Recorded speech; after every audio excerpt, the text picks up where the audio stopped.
Hey, this is Turtle, and I'm just trying something new with my AAR, so I'm just gonna jump right into it. This is the AAR for Shadow Co-op 1 this weekend, December 1st, 2024. I thought that it was a very, very well Zeused op, although my experience was mostly with the one compound with the ammo cache in it, because I was XO attached to Alpha 3 for most of it. There was a pretty solid balance between the strength of the EI and the strength of the players. I'd say out of 10, it was around 4.5 to 5.5 in favor of the AI, which I think is fine. I think that makes for a tense, good fight because the players have the inherent advantage of, being humans and not Arma AI. The AI did have very strong assets, but they were used for spicing up the action and were kept under a tight leash by Zeus rather than kind of allowed to run wild and potentially eviscerate a fire team. This did happen, but that fire team was lasing directly up into the sky, and so the NVG armed technical was able to zero in on that.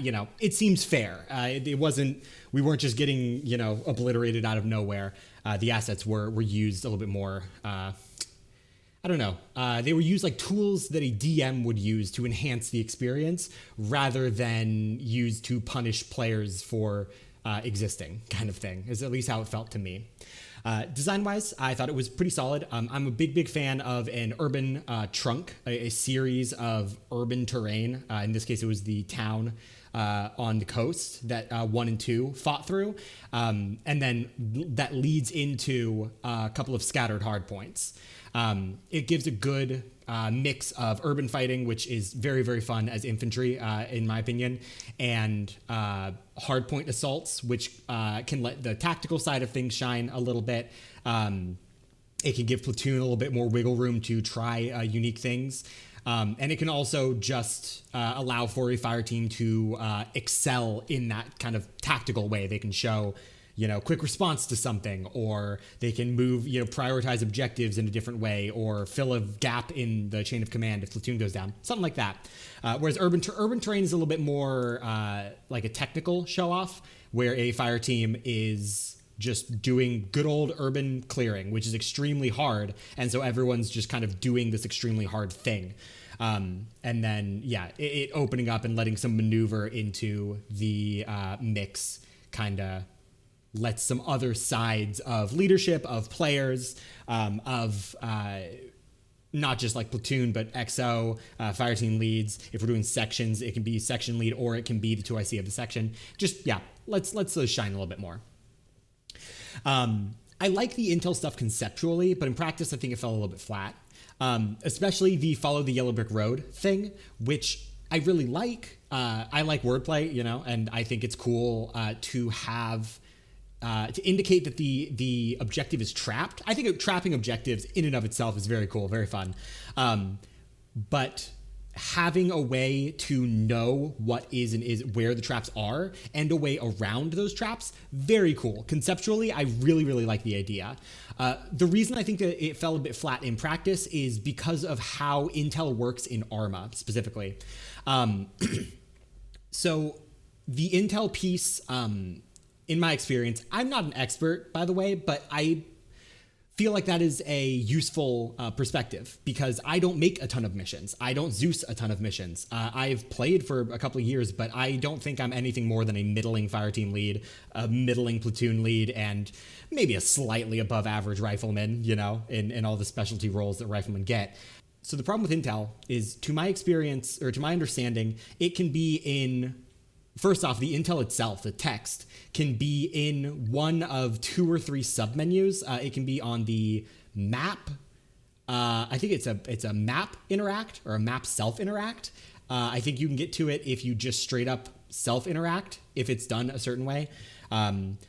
It can be, I think it's under one of the tabs. It's like the Orbat tab, I want to say, which seems insane to say, but like I also think it might be the case, but whatever it is, it's under one of those tabs on the map. And And all of that is if the intel doesn't require the player to be holding the intel item that it's like attached to, which some of them are. So even if it is universally readable, there's no way for a player to know, am I looking in the right place? Am I forgetting any of the places that I might need to be looking? So it makes it hard for players to get a primary source, to read that intel themselves. So what that means is that the intelligence, the chain goes from Zeus, who writes the intelligence, it goes into the intel item, which is probably going to be picked up and passed along to the platoon leader or some level of higher leadership, who is then going to interpret what you've written and pass that along to the rest of the players. That is a really big variable that is kind of impossible to control. The platoon lead is first and foremost trying to lead a platoon, so they're thinking about other things other than a riddle or wordplay, even very, very basic wordplay. And case in point, me, hi, Resident Dum Dum here. I don't even remember what Noel wrote on the map as his interpretation of the intel, because I was doing other things. It doesn't take up 100% of the player's mind because they're doing other stuff. So what this means for the player is they might lose some resolution on the interpretation that they are given. But what that means for platoon lead is that they might not be thinking about your wordplay, your kind of riddle, whatever you want to call it. They might not be thinking 100%, putting 100% of their brain power into what follow the yellow brick road means. They're just going to take a shortcut. They're going to figure out what they think it means, slap it down on the map, and then whatever. I got to go because there's a transport truck and a 50 technical somewhere out there. And, I've got one of my fire teams yelling that they've got injuries. I need to deal with that now or the platoon's going to be overrun. That's good enough. Whatever. We're going to run with it. On top of that, any of these people, the platoon or any of the platoon lead or any of the infantry might not speak English as their first language.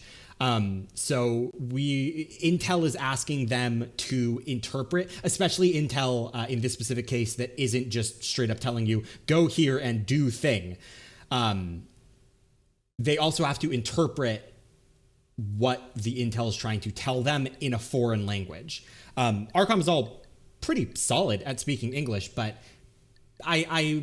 my understanding as a native English speaker, don't speak any other languages, is that it does still take some brain power to make that mental switch from language primary into language secondary. So what does all this mean for the mission and mission making in general?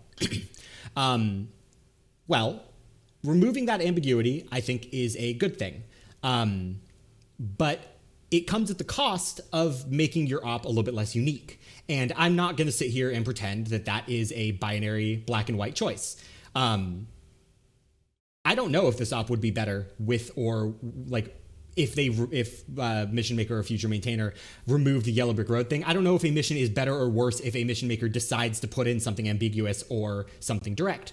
Directness is a little bit more realistic. A lot of the time it feels a little bit more realistic. It means that the player's focus and platoon lead's focus specifically, leadership's focus specifically, is going to be more on the act of playing the mission and leading infantry rather than trying to kind of be put on intel analyst hat at the same time. But having, again, something like the yellow brick road, it's a cool little puzzle. It's something for leadership and the platoon to kind of mull over in their head while they're playing. It adds flavor. It makes you feel like you're not just capturing military intelligence item 783, .2. You're capturing a report from a cartel that's using coded language because they're trying to be sneaky, and which is cool. I love that. Definitely no easy choices here. In cases, slight addendum to that, in cases where there's a risk to the player's life, such as in this one, I do have a slight tilt towards being clear and upfront, just because in my experience, players react a lot better to and seem to show up a lot of the time.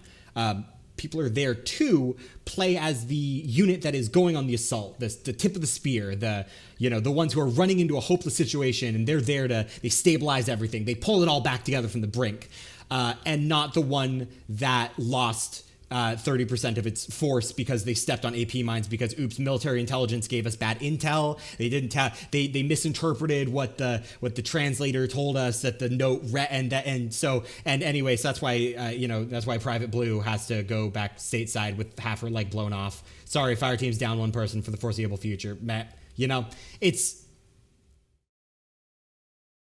it minimizes the danger, quote unquote, of the players not liking. It minimizes the amount of, what am I trying to get at? It minimizes the risk of the players actively disliking your op to make it straightforward, to kind of remove some of that ambiguity, some of that flavor. But if you leave that ambiguity and flavor in, then the players are more likely to go to the ceiling for how much the players like your op is raised because it's flavor, it's cool, it's interesting. So yeah, definitely not here to say there's a right answer either way, but that's just my thoughts on Operation Silent Shadow. I didn't Shadow even. Yeah, great job, Toast. Great job, Viking, who was the mission maker or the maintainer. Good job, Luna, original mission maker. And see you next time.